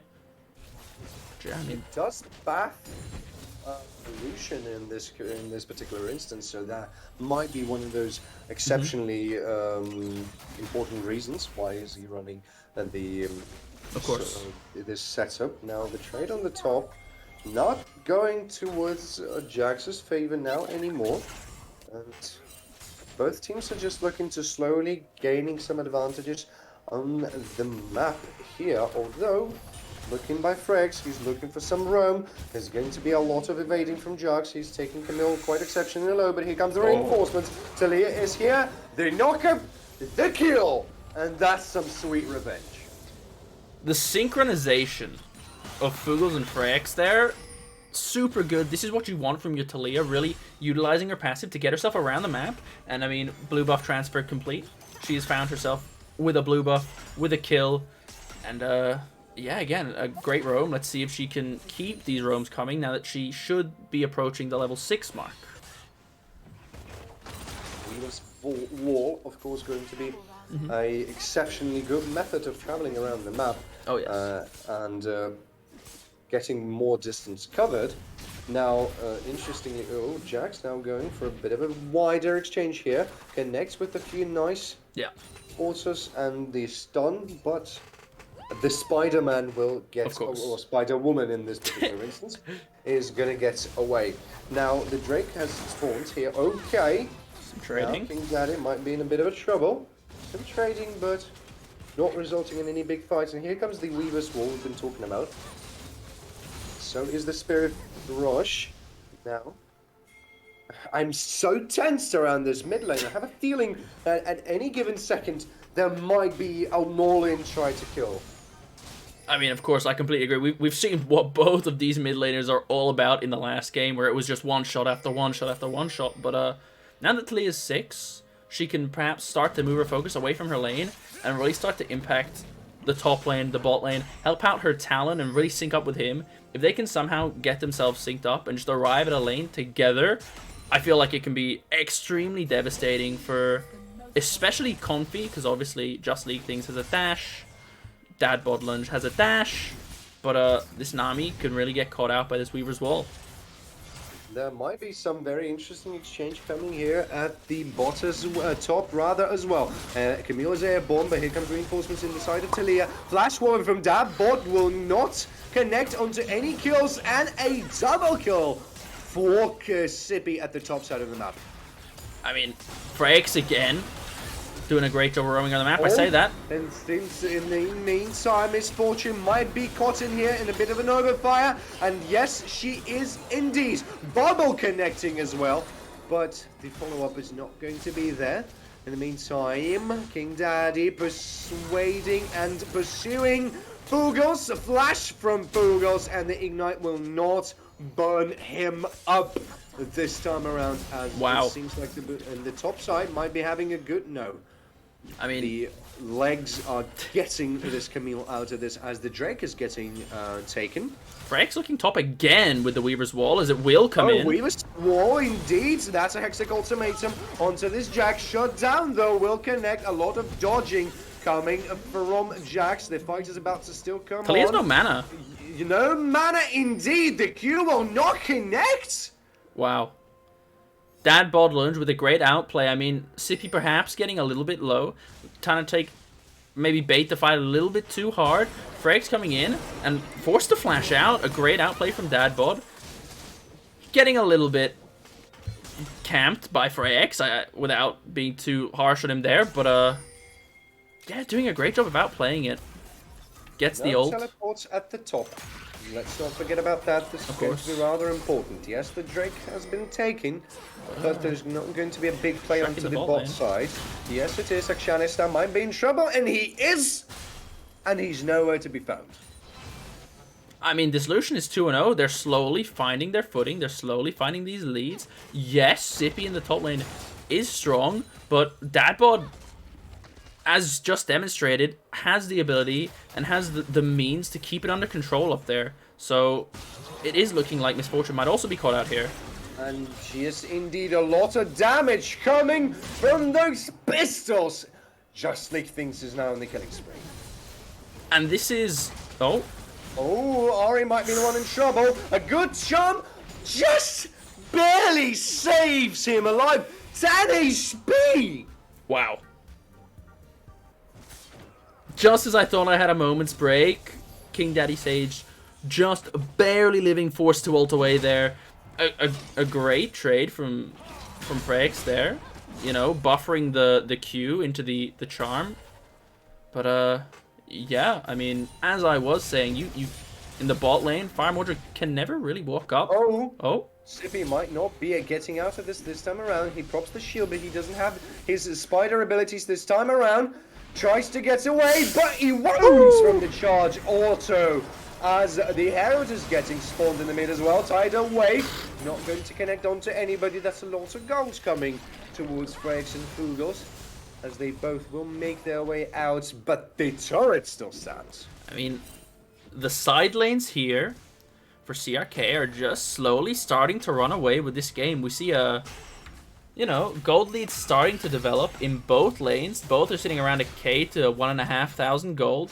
Mid lane, Frex is up a K. He's done a great job of getting around the map, but is it enough to snowball his team and to get his team a win here in this game? Let's see what is the goal difference. 1.5. Oh, never mind. It seems like Afghanistan might be in trouble. Yes, he is, but King Daddy might be punished for this. Tries to get away, tries to get himself locked up in the minions, get some good healing, but the Q will connect. Frakes takes the kill, but here comes Lucian. Flash away from fire. Mordred will save him, I mean, from the deadly pistols. Yeah, they know Afghanistan is dead. King Daddy Say's just got the kill. They know MF is bot by herself. She doesn't have really a whole lot of mobility outside of her flash, which has now been burnt. Here comes Talia. Have to be important about that. Bubbles not going to connect. But Both here will comes be reinforcements spotted. as well. Shrek coming in here. The teleports are not yet available. Drake is going to start to spawn in just about 1 minute and 30 seconds. It's going to be a reset. Are we going to be blessed with 3 clouds? Souls. But yes. Are we going to be blessed with a soul? That's a very big question. Another cloud soul, perhaps? Who knows? We've had 2 of them so far. Why not a 3rd? I mean, it works. So True. Don't touch it if it works, I suppose. Now persuading the opponents to think that the Camille is working around here. Maybe we'll find some good kill. Binding not going to connect. As both junglers are at the bot side of the map, I want to notice that. And I think that Shrek might be looking for a long range engage. Lucian coming in there, trying to meet luck with the culling. And the deadly pistols won't find any kills just yet. I mean, again, no heal. Ari does find an eco. Oh! Here comes the woo! Ultimate being dodged by the ultimate. Flash forward, bullet time saves Afghanistan. But does it save him for long though? Flash from Lucian, double shots, and the Q will secure the kill. But here comes Talon as well. Tidal Wave will connect onto Talia. But here comes Talon. He's pursuing the target. He's chasing it down. The bubble will save him, but not for long. Stones of Death will take you down. Both teams really not giving up on that fight. A great outplay from both the mid lane, King Daddy Sage, and Afghanistan, both like dodging out on each other's ults and abilities, but King Daddy Sage just getting caught out as Jax is trading with the Camille up in the top lane. A double flash, I think. It is yet another solo kill for Dad. Oh, in the meantime, Katak is going in there. You cannot find Talon if he is dead. The doppelganger will be killed here. Blue team has slain the dragon, and I think they tried to disengage from the fight. But here comes Dadbot. He is here, and you better run if you want to live. Or he will run in the opposite direction. That also works. But I mean, again, this gold lead is slowly starting to grow. We're getting almost up to about 2k now, and this Jax is a full 1.5k gold ahead, and this Lucian is up about 2k gold now. This is where you want to be if you are CRK. Again, yes, your mid lane is behind. However, at the moment, oh, as I say that, The go roots, but not the steel. but yes, everything is on the shoulders of Freyax at the moment. All the pressure of his team is on him, and let's see if he crumbles or if he shines. Well, to be completely honest, Fugels is also going toe-to-toe with his adversary in the jungle. So there's at least something to talk. Ooh, good charm connecting onto Talia. Tries to go for some exchange, but none of the stones will hit him just yet. Second time not going in there. The footwork coming from King Daddy is just amazing. The fancy feet. He brought his dancing shoes to this series. He indeed did. Now, also look at the itemization. The Gale Force is already complete for just these things. So is Yomo, though, for a Fire Mordred. But here comes Jax with the help of the King. They will get Camille, and will she be able to get out? Yes, indeed, from now on. But Hexic Ultimatum coming in there, not going to save your Weaver's Wall. Might be actually something that saves Talon here. Here comes a cleanse from Talia, but can you do anything against the Raid Boss? No, you can't. Fulgos, though, finding a pick onto Shrek in the meantime. King Daddy chasing down Shanistan and taking the kill. I mean, I think something that was super important there is that Dadbot managed to land a 2-man stun max range on both the Talon and the Talia here. And Talia looking I think it might be her death sentence. Yes, indeed. Yet another kill falling into the hands of Dadbot. Underestimating Dadbot there perhaps a little, but he is a 700 gold shot down. He is 7-2 right now. He is his first full item completed. He's working towards what seems to be a Bork, if I'm not mistaken. Blade of the Ruined King. But he is having a crazy game as blue team will crack the first tower on mid. Two towers will be correct, to be precise. And Dadbot still looking maybe... Yes, and the third tower will be destroyed as well. No first towers for the red team. And it is now almost a full 5k goal lead. In the last 5 minutes, this game has completely opened up with that trade on top lane, plus all 3 outer towers. The Jax is now up 2 full levels. But yeah, he's just looking unstoppable at the moment. That's a tidal wave coming from Coffee, but will he be able to get out? No, he will not. Ultimate's getting invested in here, but it's a good sushi, I guess. I mean, yeah, they were hungry, and sushi was on the menu. They were not letting her get away. Wonder who's going to be the next on the menu, though. 1 minute and 15 seconds until the next Drake is about to spawn. The Herald is in hands of Shrek. Oh, is that a trap? I think it is a trap on Justly. That's a root coming in there. That's... Whoa! Bang. I mean... That was a loud bang. An extremely, extremely well set up vision maneuver, vision play. But, is it enough? The raid boss is here. The raid boss is here. Now you have to run away, because you might not be able to take him down. You've done it twice, now it's the question if you can do it thrice. The rest of the team is slowly stacking up. Don't forget, this is not Camille, this is Nico, so they don't have somebody to tank in this fight, but the teleporter is available for Sippy, so he will be able to get back in the fight as soon as possible. Frakes is looking for a reset, as we have just 20 seconds until the next Drake is going to spawn. The Infernal one! I mean, Sippy also looking for a reset. Talia with the Weaver's Wall, Sippy with the TP. They can both get here as... That's a good route coming on Tsunami. Tidal Wave. It's going to shut down any kind of a follow-up from a Talon here. Ari looking maybe for some kind of a pick. Wonder if King Daddy's going to find it with the rush. He will. That's a very good shot. Bullet time is going to save the teammate. Although that's a very important cooldown to work with. Flash! Double flash! Predicted and destroyed, but the fight is about to go on. The Culling not going to find a lot of target just yet. Flash forward, double instant kill. Here comes Camila though, and she's able to fight. Triple kill coming from Lucian, and he's coming for your soul as well. Hexic Ultimatum will be ultimatum for your death. Quadra, another Quadra for just the things. I mean, Fools is on the side here. He is maybe looking for a steal. He does have Smite up, and Shrek is not there. That being said, he is going to just base. No steal. Soul Point will be obtained. Extremely well played again from Just League Things, getting a quadra kill in that team fight. But, yeah, I mean, after the Nami was forced to flash away and the Jarvan didn't quite pick up Fugels, it was looking a little bit dire, but Just League Things would come in through with more than enough damage to make sure his team won that team fight. And yeah, now they sit pretty with a soul point. Team Insomnia.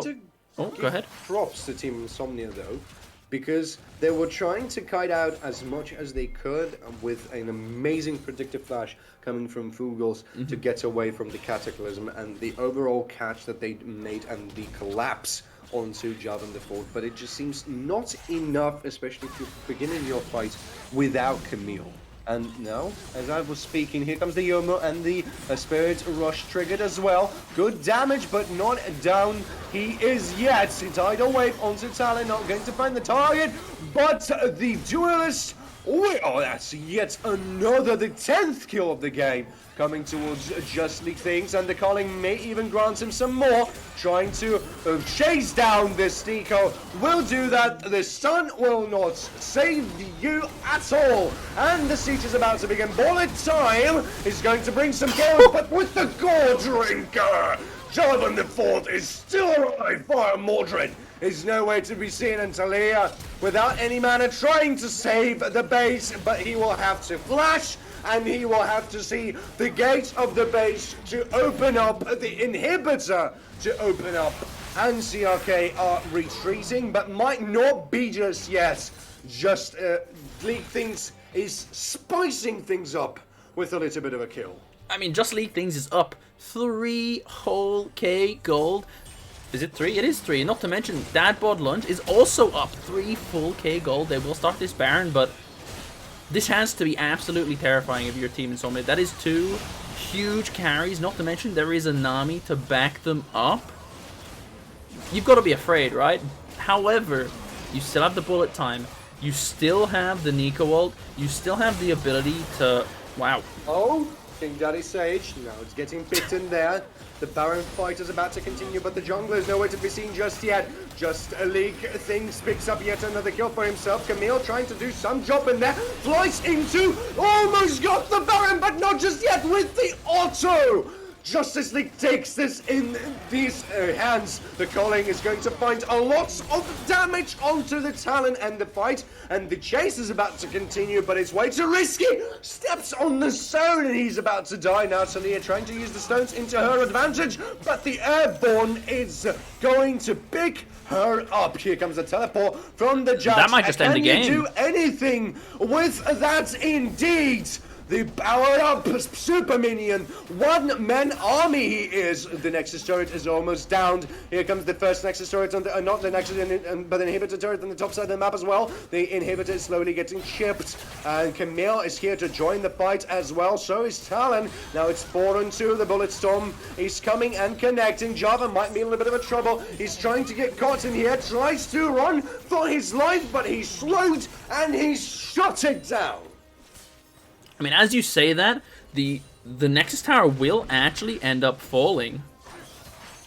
Oh, as Dadbot and Fugels having a little interactions, but yeah, the Super Winions just coming in clutch for CRK right there, and unfortunate they didn't get the second inhibitor, but they still have 4 Baron empowered champions. Oh. X might be looking for a pick onto Confi here. Forced to flash. Yes, he is indeed. In 50 seconds, the next Drake is going to spawn, and this is a very crucial moment for Team Insomnia. They have successfully at least tried to defend the base, but now they have to fight for this. Dadbot might be looking to backdoor here. That might be a little bit of a problem. Talia and Nico nowhere to be found out. Salon is on the chase, tries to go Nami first, but she is protected by the Hunter for monsters, and there's even more monsters to get. That is the Penta kill to end the game, as the Nexus will fall, and so will Team Insomnia.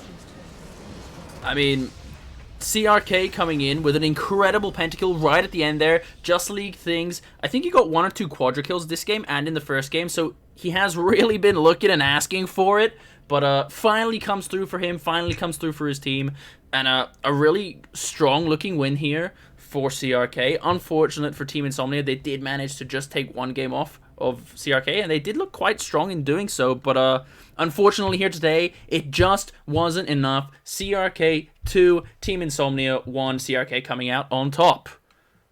Woof. Indeed, indeed, indeed. Now, this has been a banger of a game and a banger of the series. I believe we do have an interview incoming with just Discord things. So if I can kindly ask my colleague of course, to of course. tag him in. And if I can kindly ask, yes, I can confirm that he is in here. Just Discord things. Hey, how are you? Congratulations on that win. And yeah, how do you think that went for you guys? Thank you, thank you. We're pretty happy with how we performed in the first and third games, unsurprisingly, because we won them. What I'd say is that we were really happy with how we sort of played around what we learned off of the second game, because we sort of knew that okay, we're in a draft problem here where we want to do these team fights, but the Yumi, the Kiana is just making us unable to do these things. So I think when we got that blue pick, it forces them to ban the Yumi, so they can't take it. We don't. It's not that we don't need it, but it is something that we can play. We just obviously couldn't. I mean, of course, and of course for you, congratulations on that pentakill. You were just shy game one, if I'm not mistaken, on the MF. You gave it up for Yeah, the Drake, but my team was like Penta, and I was like, I won't be able to get there in time. I was like, it's fine, but don't worry yes, about it. I think that is maybe the fifth or fourth so far in the SLE. But yes, 100%. Good job on that one. You did come back. You maybe could have got two, but the one right at the end there must have left you guys as a team pretty happy with yourselves. But I mean, yeah, let's start at game one. Talk to me a little bit about how you guys drafted. What was the idea going into this game? Like, were you just gonna? Did you know that you were gonna have your boy Shrek just hopping on in the bot lane constantly? Was that the idea, and how did that come to fruition in the end? Pretty much. So, in almost exclusively, apart from the first few we played, we have had Zac and Jaravan banned against us. As you hopefully would have seen for fair reason. Yeah. Those two champions, for some reason, Shrek, the Ogre King himself, just completely pops off on them 9 times out of 10. So it was the last game, which was a bit unfortunate. But yeah, it just works well with us. It synergizes it so well. I know I'm basically advertising, please keep banning these two champions. But yeah, it's certainly something that we're very happy with. That we always seem to find some way to do it. Source Boy, whenever it's up, we'll take it. Of course, of course. And I mean, yeah, again, talk to me about what were your team's like expectations coming into this best of three series? Did you guys come in confident? Were you guys kind of unsure? Did you expect, like, what was this? I guess what I'm asking, was this the expected result? Did everything go to plan? I mean, we did want to win for sure. I think when we came into the game, we had done research. We have a little our captain is our researcher. She goes very in depth and finds out lots of things about them. Hence why we banned the same three champs every 3 games in the first rotation. But we we're very happy with how our performance went, mainly in that when we came into the games, we were thinking about, okay, we think we have a decent chance to win these games. Having seen some of their games before, we sort of identified where some of the weak points and where we think we could take advantage of. So we like to do our homework. So I think that gives us an advantage when we come into these games. And so we're feeling confident. We always go into our games hoping to win them. And I definitely think after the second game, we had to sort of take stock, reevaluate, and I think it's one of the things that we're good at. Of course. I mean, Brillman, do you have anything you'd like to ask or add on to that? Well, first of all, would like to and would love to congratulate on this brilliant victory over here. But the interesting thing for me is your way and your perspective onto these a little bit of anti-meta picks, because in the semi-professional and the professional scene you don't see a lot of Zacks, you don't see a lot of Talias, you don't see a lot of Aris, you don't see a lot of Nikos as well. So what is my primarily question, do you think those anti-meta quote unquote champions are not in particular those things that you need to look for, or they might play out in the way you do not expect them to and even bring the victory?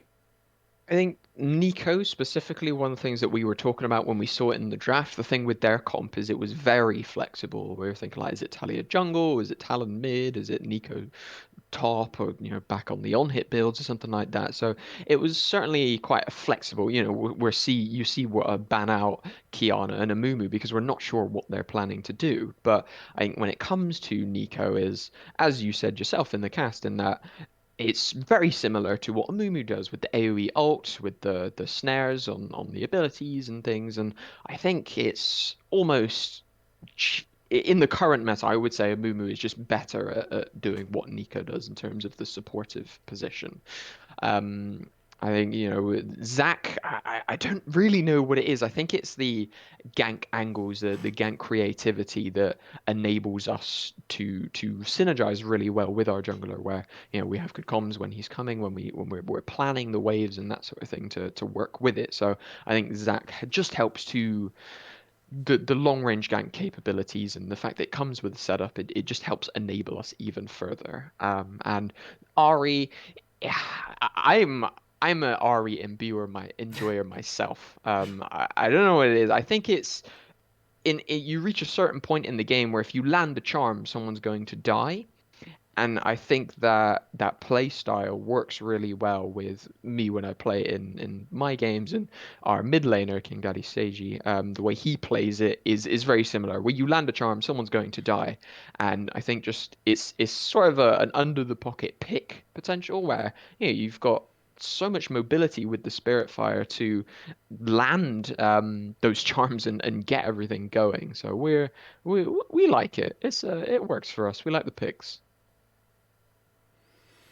That's pretty much all from me. And in case if Brady doesn't have anything to add No, to this interview that we again, had, then I think that is a very, very sweet way to wrap it up. Again, a third and final huge congratulations on the win. Congratulations on the pentakill. But yeah, thank you so much for spending your time with us today. And I hope that things go well for you for the rest of Division 2.